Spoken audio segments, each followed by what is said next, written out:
सबसे पहले तो मेरे को हमीरपुर के लोग मिले, युवा में लोग मिले कि हम मेरिट लिए हैं, +2 में मेरिट है, ग्रेजुएशन में मेरिट है, एमए में मेरिट है। हम क्लर्क का एग्जाम तक पास नहीं कर रहे जबकि हमारे पेपर सब बहुत अच्छे हुए हैं। हम लेक्चरर का एग्जाम पास नहीं कर रहे जब तक कि हम सब पेपर अच्छे हुए हैं। फरवरी में मैंने जाल बनाया कि ऐसा क्या सबॉर्डिनेट सिलेक्शन बोर्ड में जो मेरिटोरियस बच्चे, गरीब माँ बाप के योग्य बच्चे जो सिलेक्ट होने चाहिए थे वो सिलेक्ट नहीं हो पा रहे और ऐसे बच्चे सिलेक्ट हो पा रहे हैं जिन्हें लिखना तक नहीं आता। जाल बुना, सबॉर्डिनेट सिलेक्शन बोर्ड में पेपर बिक रहे थे और ऐसे युवा साथियों को रोजगार मिल रहा था जो ना लिखना जानते थे ना पढ़ना जानते थे और मेरिटोरियस गरीब माँ बाप के बच्चे उस जॉब से महरूम हो रहे थे। और जब ये पाया गया कि ये भ्रष्टाचार भारतीय जनता पार्टी की 5 साल की सरकार से चल रहा था, मैंने तुरंत कार्रवाई करते हुए उस सबॉर्डिनेट सिलेक्शन बोर्ड को भंग किया। अधिकारियों ने मेरे को कहा कि ये संवैधानिक नहीं है। मैंने कहा मेरी आंखों के सामने भ्रष्टाचार हो रहा है, इसको आप कानून की दृष्टि से देखिए, इसे भंग कीजिए। यही नहीं, ये सरकार कैसे पिछली चलती रही भारतीय जनता पार्टी की। पुलिस की भर्ती में घोटाला हुआ, पुलिस की भर्ती में घोटाला होने के बाद कोई इंक्वायरी तक इस भारतीय जनता पार्टी की सरकार ने नहीं की। हमारी सरकार को तो 11 महीने हुए, अभी पता लगा लाखों लोगों का, लाखों हजारों हमारे हिमाचल के लोगों का क्रिप्टो करेंसी में पैसा लगा है, वो भी कम से कम 2-2.5 हजार करोड़ का घोटाला है। मैंने माइनिंग के क्रैशर बंद किए, सिर्फ रिवर में 4 डिस्ट्रिक्ट में बहुत लोगों ने हल्ला किया। हमने कहा जिसके कागज पत्तर पूरे हैं, माइनिंग लीज पूरी है, अगर उसका माइनिंग प्लान पूरा है, उसको चलाने की अनुमति है, तो कई जिलों में ये कोई भी अनुमति नहीं थी और तकरीबन 100 करोड़ रुपए के घोटाले का हमें इसमें पता लगा। हमने कहा इसकी पूरी जानकारी जनता के सामने आनी चाहिए। इस प्रकार की सरकार जब पिछले 5 साल सत्ता में रही तो इस प्रकार की आर्थिक बदहाली हिमाचल प्रदेश में आई।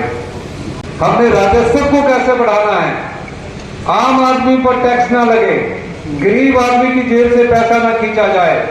और मैं दावे के साथ कह सकता हूं 75 साल के इतिहास में हम पहली बार अपने राजस्व में इस साल 1 साल के राजस्व में 1100 करोड़ रुपए से ज्यादा की कमाई करने जा रहे हैं।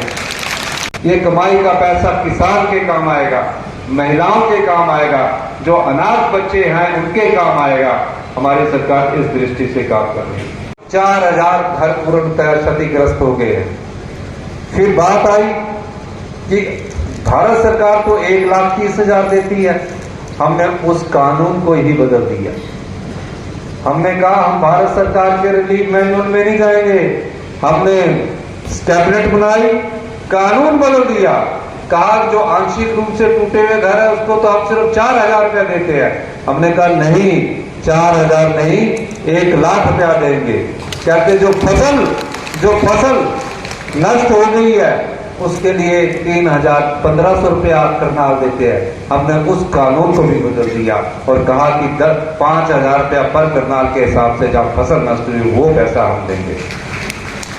तो ये सरकार की कार्यप्रणाली को दर्शाता है। मुझे पता है हम रात को जागकर अधिकारियों से बैठक करके, मिनिस्टरों से बैठक करके दिन रात इस प्रदेश की अर्थव्यवस्था को पटरी पर लाने की कोशिश कर रहे हैं और भारतीय जनता पार्टी वाले आए दिन बयानबाजी दे रहे। पिछले 5 साल तो लोगों को ठगा, अब विपक्ष में रह के भी ठग ही रहे हैं। हमने ओपीएस दिया, हमारी लोन की लिमिट को उन्होंने 1780 रुपए काट दिया।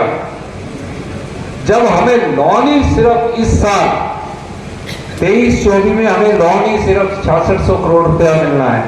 भारतीय जनता पार्टी में विपक्ष के नेता जयराम जी बोल रहे 12,000 करोड़ का लोन ले लिया। अनुराग ठाकुर जी भी यहाँ के बोल रहे 12,000 करोड़ का लोन ले लिया। आप तो 20 साल से एमपी है, कुछ तो सोचकर बोलिए, आप तो फाइनेंस मिनिस्टर भी रहे हैं। हमारी लिमिट 6600 करोड़ रुपया रखी है इन्होंने पिछली भारतीय जनता पार्टी की जब डबल इंजन की सरकार थी उनको तो दिया, हमको नहीं दिया। अभी तक हमने सिर्फ 4100 करोड़ रुपया लोन लिया है। हम जानते हैं कि हमने प्रदेश को कैसे चलाना है और 6600 करोड़ हमारी लिमिट है। आप आंकड़े दीजिए, कुछ किया नहीं इन्होंने 5 साल में। आप लोगों को ठगा है और अब दोबारा ठग रहे हैं, ये आपको धोखा दे रहे हैं।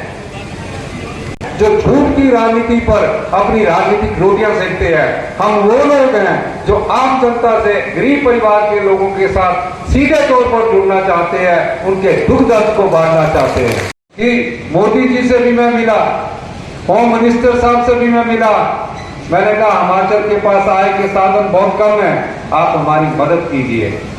आज तक एक पैसे की मदद भारतीय जनता पार्टी की केंद्र की सरकार ने नहीं की जो हमें मिलनी चाहिए थी।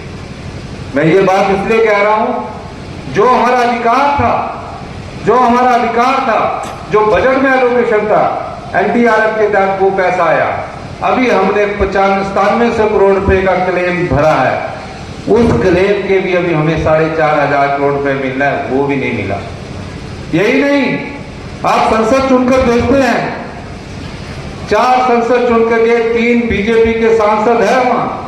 3 बीजेपी के सांसदों से ये पता करवाइए कि कहीं होम मिनिस्टर के पास खड़ा होकर और प्रधानमंत्री के पास खड़े होकर प्रदेश की आपदा के लिए आपने कोई लेटर लिख कर दिया?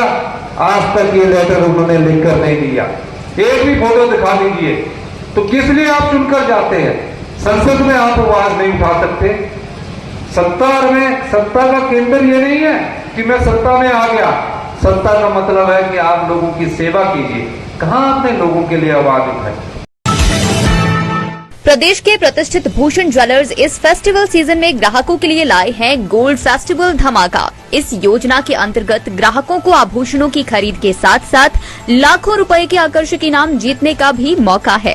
इसमें पहले इनाम के रूप में 100 ग्राम सोने का सेट, दूसरा इनाम 50 ग्राम सोने का सेट और तीसरा इनाम 25 ग्राम सोने का सेट है। इसके अतिरिक्त आप जीत सकते हैं 25 चांदी के गिलास, 25 चांदी के कटोरे, 25 गणेश व लक्ष्मी की मूर्ति और 25 चांदी के सिक्के। इतना ही नहीं, हर 50,000 की खरीद पर आकर्षक उपहार भी दिया जा रहा है। योजना 15 अक्टूबर से शुरू हो रही है और 15 दिसंबर तक चलेगी।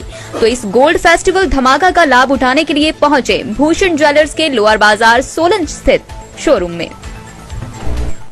यार ऋतु, आज शॉपिंग करते हैं, पर कहां से करेंगे? मुकेश ट्रेडिंग कॉर्पोरेशन में वैरायटी इतनी कि तुम्हारा दिल झूम उठेगा। लेकिन ये कहां पर है? ये है मेन बाजार कुनिहार में, सब एक ही छत के नीचे। अब इधर उधर क्यों जाना जब अपने शहर में सब कुछ मिल रहा है, वो भी बढ़िया और अपने बजट में। तो चलते हैं शॉपिंग करने मुकेश ट्रेडिंग कॉर्पोरेशन में। तो सुना आपने, आज ही आइए अपने शोरूम में। मुकेश ट्रेडिंग कॉर्पोरेशन में सस्ती खरीदारी करके लाभ उठाएं। एक बार सेवा का मौका दें।